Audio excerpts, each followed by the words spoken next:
উপলক্ষ ছিল পাকিস্তানকে যোগ্য জবাব দেওয়ায় বিধানসভায় সেনাবাহিনীর প্রতি সম্মান প্রদর্শন, কিন্তু শেষ অবধি তা পরিণত হল তৃণমূল বিজেপির রাজনীতির আখড়ায়। একে অপরকে ব্যক্তিগত আক্রমণ, কাদা ছোড়াছুড়ি। কেন্দ্রের সর্বদলীয় প্রতিনিধি দলের সদস্যদের সঙ্গে অভিষেক বন্দ্যোপাধ্যায় যেদিন নরেন্দ্র মোদীর নৈশভোজে যোগ দিলেন, সেদিনই এ রাজ্যের বিধানসভায় অপারেশন সিঁদুর নিয়ে মমতা বন্দ্যোপাধ্যায় শুভেন্দু অধিকারীকে আক্রমণ করলেন। বিরোধী দলনেতাও পাল্টা একইভাবে জবাব দিলেন। মঙ্গলবার বিধানসভায় প্রস্তাবে সপক্ষে বলতে উঠে পেহেলগাঁওয়ে কি করে জঙ্গিরা ঢুকে পড়ল তা নিয়ে প্রশ্ন তোলেন মুখ্যমন্ত্রী। প্রতিবাদ জানান শুভেন্দু অধিকারী। তখন বিরোধী দলনেতাকে উদ্দেশ্য করে মুখ্যমন্ত্রী বলেন, আপনি বড্ড বাজে কথা বলেন, আপনি ভীষণ মিথ্যে কথা বলেন। এমন বিরোধী দলনেতা কোথাও দেখিনি।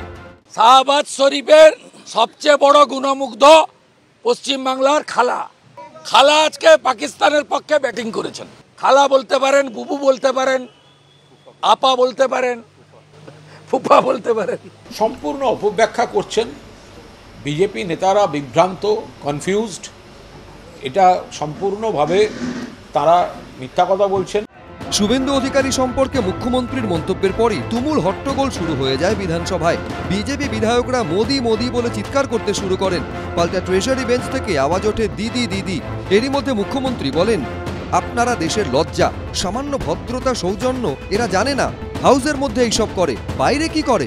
বিজেপিকে বলি অর্ধশিক্ষিত একটি রাজনৈতিক দল। বিজেপি হাম্পিং ডাম্পিং লায়ারদের দল। বিজেপি লজ্জার। এই বাংলার মুখ্যমন্ত্রী লজ্জার। নতুন ইংরেজি আমি শুনলাম, humping dumping liar. Humping dumping lawyer. আমরা অনেকবারই বলেছি যে কালীঘাটের নালার নর্দমার পাশে থেকে থেকে এনার আচার আচরণ, মুখের ভাষা নর্দমার মতোই হয়েছে। ভারতীয় জনতা পার্টি দিশাহীনভাবে এই কুৎসা, মিথ্যা, ভিত্তিহীন বক্তব্যগুলো রটাচ্ছে। মুখ্যমন্ত্রীর মন্তব্যের সময় বিরোধিতা করেন বিজেপি বিধায়ক অগ্নিমিত্রা পাল।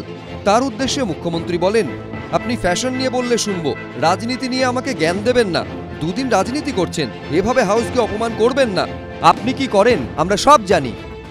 মুখ্যমন্ত্রী যে ব্যক্তিগত আক্রমণ, আমার প্রফেশন নিয়ে আক্রমণ এবং আমার যে প্রশ্ন তার উত্তর দিতে না পেরে, তার কাছে কোনো যুক্তি নেই, তিনি যুক্তিকে খণ্ডন করতে পারলেন না, সেই কারণে ব্যক্তিগত আক্রমণে নেমে গেলেন।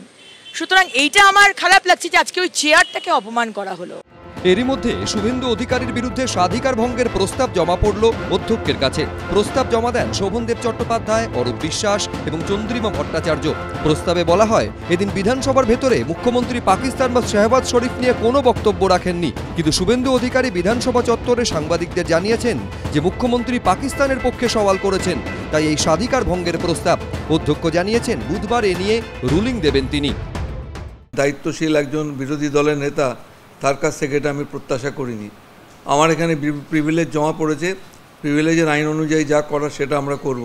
মুখ্যমন্ত্রীর স্পিচে এমন কোনো শব্দ তিনি ব্যবহার করেননি বা এমন কোনো কথা বলেননি যিনি পাকিস্তানের সপক্ষে এখানে বক্তব্য রেখেছেন। সুতরাং এই ধরনের বিবৃতি যেটা দিচ্ছেন বাইরে, এটা সম্পূর্ণ বিভ্রান্তিমূলক। তুমুল হট্টগোলের মধ্যে ভারতীয় সেনাবাহিনীকে সম্মান জানিয়ে সরকারের আনা প্রস্তাবকে সমর্থন করে বিরোধীরা। আশাবুল হোসেন, উজ্জ্বল মুখোপাধ্যায়, এবিপি আনন্দ।